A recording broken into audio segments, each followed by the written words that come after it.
So today, something a bit different.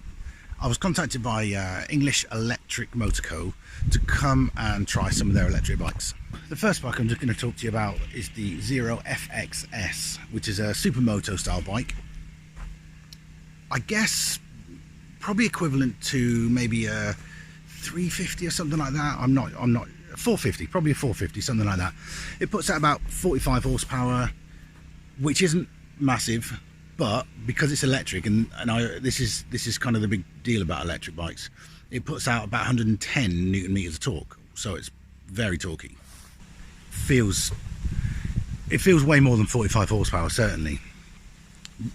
Very responsive, and it's got that typical electric vehicle instant power and torque, and it doesn't really tail off until you get to, you know, sort of 80-ish miles an hour, and then you know, starts to flatten out at the top, truthfully. But then it's, you know, it's a small capacity bike essentially.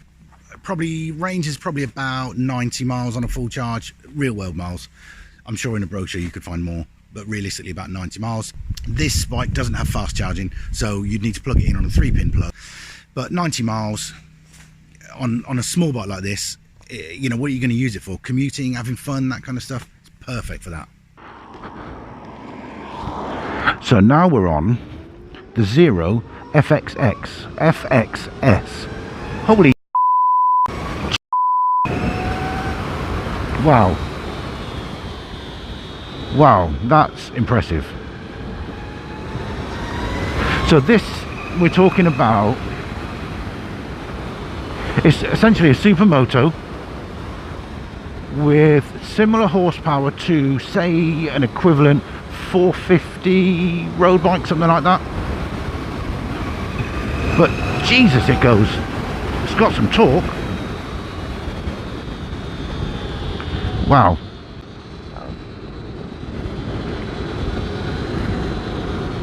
Now these have this has ABS but no traction control, and Alec at English Electric did say that you need to be a little careful when winding it up because of that sort of linear torque curve you get from an electric bike. Yeah, I see what he means. You know, if you look at most road bikes, most petrol engine road bikes, you need to wind them up. Some are more torquey than others, for sure. Jesus, some are more torquey than others. You know, take a typical V-twin, but still, you've got to get a few thousand revs on it before you really get the benefit of it. This is literally, from a standing start, pretty much all of the torque. Now, it's not crazy fast, don't get me wrong, but it's really good fun. Now, it does have rider modes. Oh yeah, God, yeah, it's really nice. So it has rider modes. This is just in sport, but you can customize the rider mode to suit you. So you can have more or less engine braking, that kind of stuff. Regenerative engine braking. Wow, brakes are really good.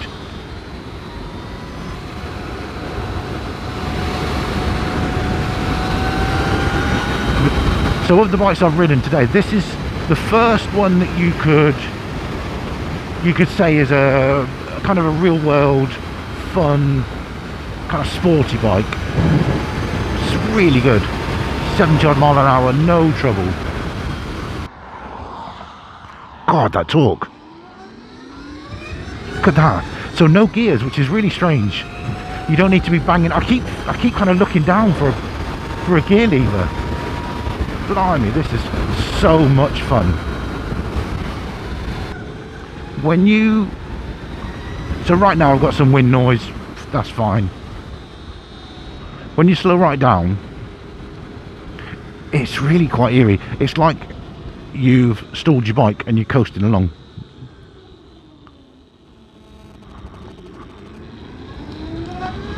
I love this point and squirt. Yeah, I think this is the road, he said. Fantastic. Look at that. Really goes well.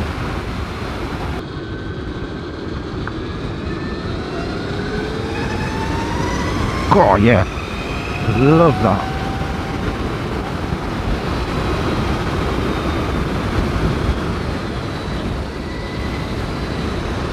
Okay. God, front brake really is good. Is it twin disc on this?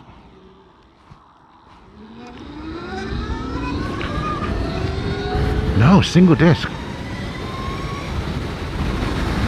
I tell you what. God, you can have some fun on one of these, I tell you.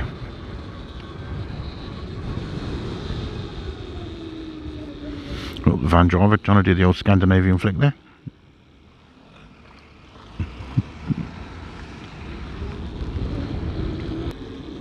Ooh. Wow. Really good. Really good, yeah.